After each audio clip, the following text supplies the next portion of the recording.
शांति। ओम शांति। देखो आप कितने भाग्यशाली हो जो आपने यहाँ बैठने का बुलाए गए हो, ये मौका मिला है। कहाँ आए हो? भगवान के घर। भगवान को हम सब ढूंढ रहे हैं ना, पर वह मिलेंगे कित ये हमें पता ही नहीं। जब हम भक्ति मार्ग में भी कुछ भी देखा हाँ सुना हाँ, उस भक्ति मार्ग में भी जो कुछ सुनकर हम अगर अपने दिल में धारण करा ना तो भी पूरा हुआ था। और यहाँ भगवान के घर आकर भगवान मिल गया, फिर तो सब कुछ होना ही होना है। हम ज्ञान से पहले देखो हम ये देखा करते शिव पुराण ना, तो उसमें यह देखा कि भी शिव का विवाह हुआ है पार्वती से। कभी उसकी माँ नाराज हो जाती है, एक जन्म उसके पिता नाराज हो जाते। तो देखते देखते मैंने ऐसा ला गया करता, मैं कहा जब मेरी बेटी तो जो शिव से शादी करा तो मैं तो कभी नहीं मना करूँ, शादी कर दूँ।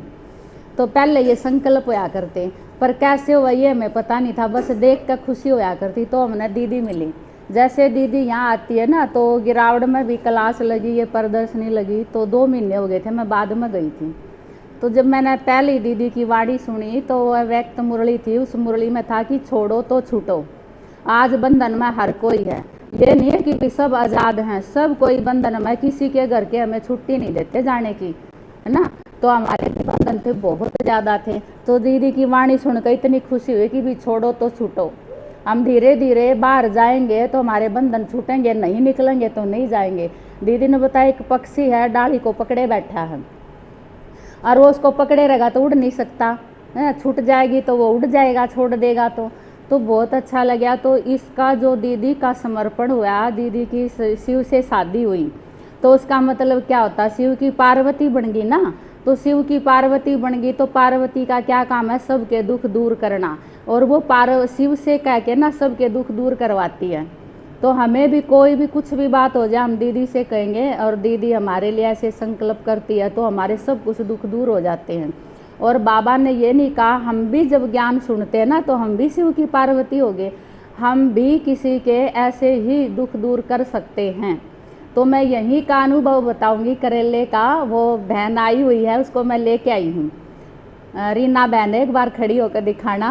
वो पहली बार आई है यहाँ पे।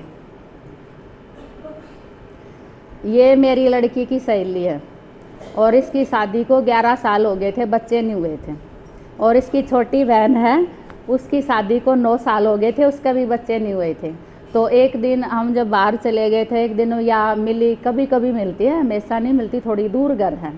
तो इसकी माँ भी मिली, तो इसको हमने सम्मान दिया कि तू सम्मान ले, मैं आत्मा मास्टर सर्वशक्ति मानूँ, और सुबह सुबह संकल्प कर और अनुभव कर कि मेरी गोदी में बच्चा खेलता है, ऐसे रोज़ अनुभव कर। और इसकी माँ बोली, इसकी माँ को मैंने कहा अगर तू माउंट आबू जा, एक बारी सुनती नहीं वो ज्ञान, मैंने कहा तू सुन जरूर आया कर, देखना तेरी बेटियों को बच्चे हो जाएंगे। तो उसने कहा कि ठीक है, अगर बच्चे हो गए ना तो मैं ज़रूर माउंट आबू जाऊँगी। तो मैं कह कर उसको चली गई। हम फरीदाबाद रहे थे उस टाइम पर। मैं जब आई वहाँ से पता चला कि इसका जोड़िया बच्चे हो गए, लड़के हो गए। तो बहुत खुशी हुई, पता चला इसकी माँ तो मिल के आई।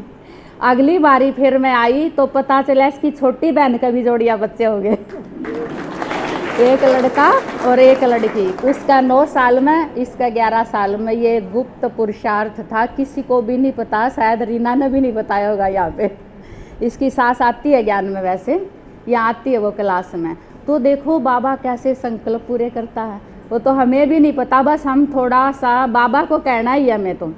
हमने तो बाबा को कहना है कि बाबा देखो इसकी ये समस्या है, आगे अब बाबा जाने ज्ञान का ड्रामा में पार्ट जाने भी ज्ञान में जुड़े क्या हुए, लेकिन देखो बाबा ने कैसे पूरा किया।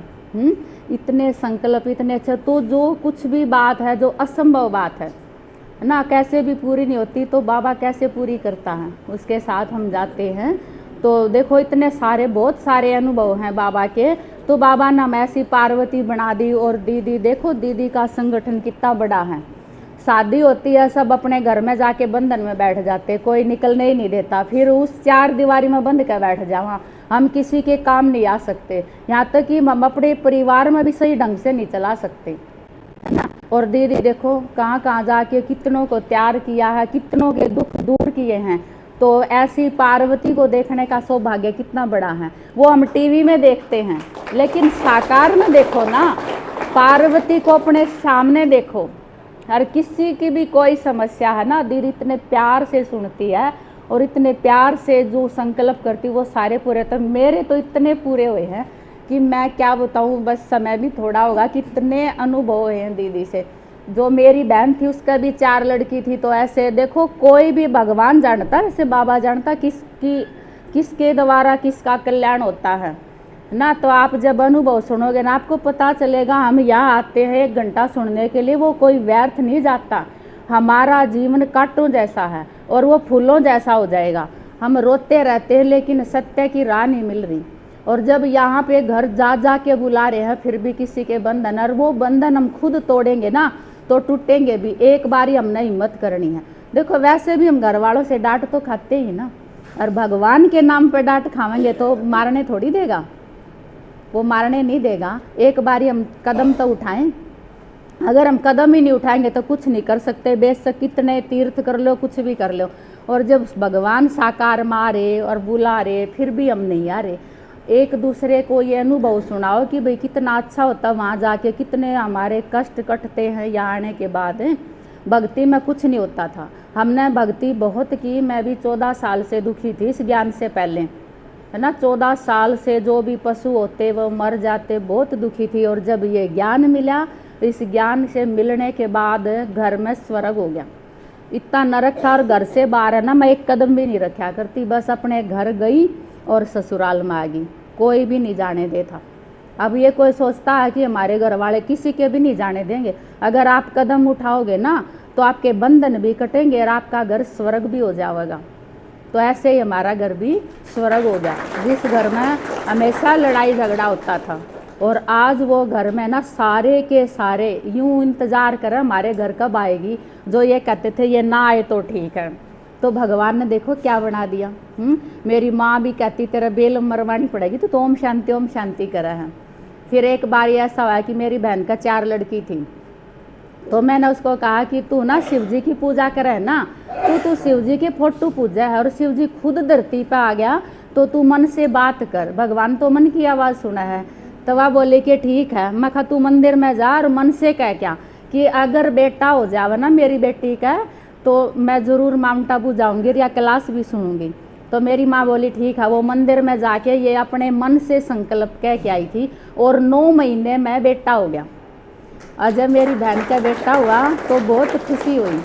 और उसके बाद फिर जब वो 6 महीने का हो गया ना, मैंने कहा ऐसा नहीं है कदे सुग्रीव की तरह ये कह दे कि मेरी पत्नी ने छुड़वा दे फिर सीता ढूंढन चालांगे। मैं ऐसा नहीं है। अब जो तेरी चाहना थी वो तो पूरी होगी, बेटा तो हो गया और अब तू ना जाए क्लास में बस। तो उसने, मेरी माँ बोली ठीक है मैं ज़रूर सुनूंगी। तो 6 महीने के बाद हमने वहाँ क्लास लगाई और इतना बंधन था मेरी माँ का कि घर वाले कहते हम ओम शांति वालों का आने ही नहीं देंगे।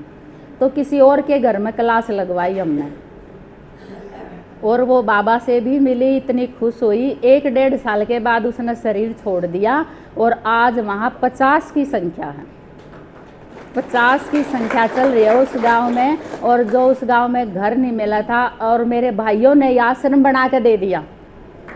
देखो आश्रम बना के दिया और सारी माताएं आराम से वहाँ क्लास करती हैं और हर रोज़ नई नई माताएं आती हैं और कितनों के दुख दूर होते हैं। तो देखो आपका बहुत बड़ा सौभाग्य है। आप टीवियों में देखते हो शिव और पार्वती कौन है, वो तो बस देख रहे हैं हम किसी के बनाए हुए नाटक। आज आपके सामने पार्वती आई हुई है और आप जो भी संकल्प करोगे ना वो आप सबका पूरा होगा। यहाँ से संकल्प करके जाना, किसी का कोई बंधन है तो संकल्प करके जाना और सबके बंधन भी कटेंगे और आप यहाँ आओ भी गए और बहुत अच्छी क्लास बढ़ाओ। हम तो यही सोचते हैं ये हाल रोज़ भरा रहे, कितना अच्छा लगता है। इतने सारे करेले की माताएं रोज़ आए। ठीक है, ओम शांति।